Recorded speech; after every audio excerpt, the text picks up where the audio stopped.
আপনারা দেখছেন বিশ্ববঙ্গ চ্যানেল, মানুষের সাথে মানুষের কাছে। সঙ্গে থাকুন, দেখতে থাকুন বিশ্ববঙ্গ চ্যানেল।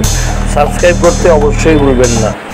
বামনপুর গ্যাস গোডাউনের আগে ভুসির একটা দোকান আছে, সেই দোকানের পাশ দিয়ে জলাজমি ভরাটের কাজ চলছে। আমরা তুলে ধরছি বিশ্ববঙ্গ চ্যানেলের মাধ্যমে। আপনারা দেখেছি যে রাস্তার উপরে পড়ে রয়েছে ইট এবং রয়েছে মাটি, সেই দিয়েই চলছে জলাজমি ভরাটের কাজ।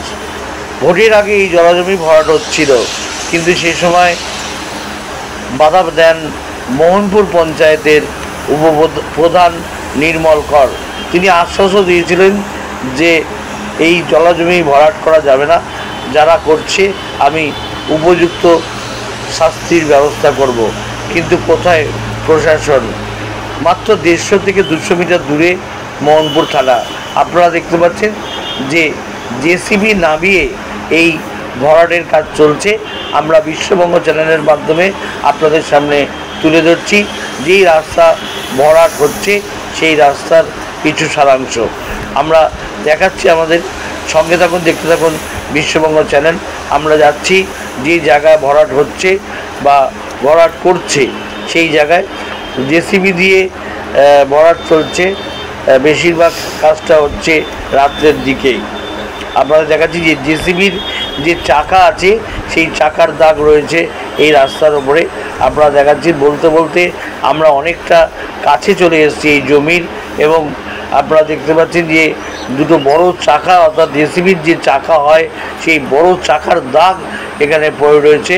অর্থাৎ এই চাকার থেকে প্রমাণিত হয়, দাগ থেকে প্রমাণিত হয় যে জেসিবি এখানে এসেছিলো। আপনারা দেখতে পাচ্ছেন যে সুদীর্ঘ একটা জমি, আর এই সুদীর্ঘ জমিতে ভরাটের কাজ চলছে। আপনারা দেখুন, আপনাদের সামনে যে মাটিটা আপনারা রাস্তায় দেখতে পারলেন, সেই রাস্তারই মাটি এইখানে পড়ে রয়েছে এবং ধীরে ধীরে ভরাট প্রক্রিয়া চলছে। আমরা কথা বলে নিয়েছি ওখানকার স্থানীয় একজন সমাজসেবীর সঙ্গে, আমরা তার কথাও শোনাবে।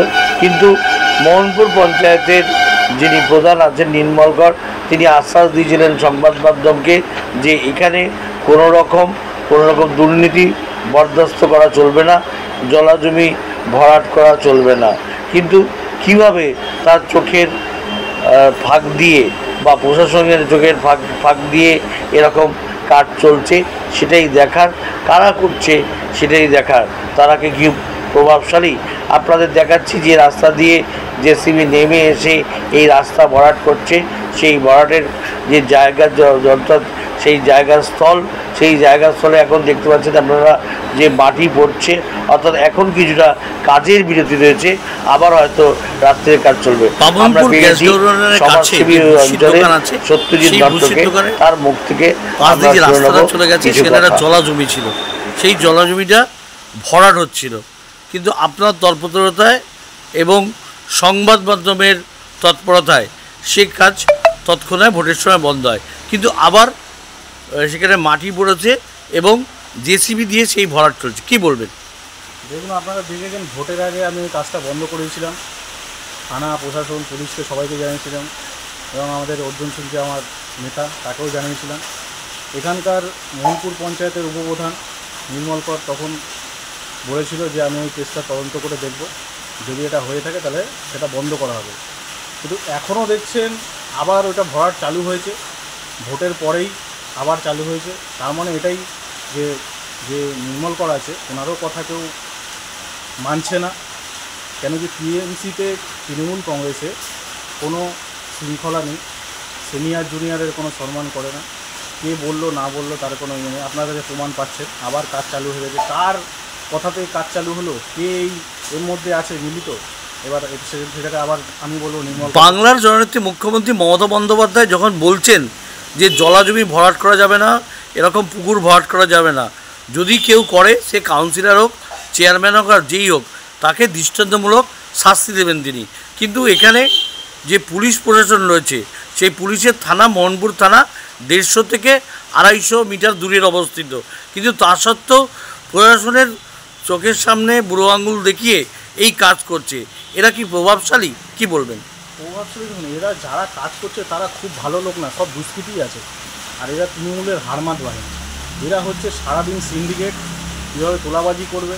আর যতদিন তৃণমূল সরকার এই আমাদের রাজ্যতে থাকবে ততদিন পুকুর ভরাট তোলাবাজি কোনোদিন বন্ধ হবে না, ঠিক আছে। আর দ্বিতীয় কথা, আপনারা দেখে আসছেন রোজই মহিলাদের উপর কীভাবে অত্যাচার হচ্ছে।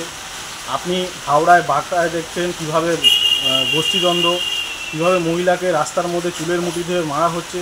তো এইভাবেই তো চলছে টিএমসি। এই যে আপনি যে প্রোটেস্ট করছেন, আপনার কি নিরাপত্তার অভাব বোধ করছেন যে আপনার উপরেও চড়াও হতে পারে?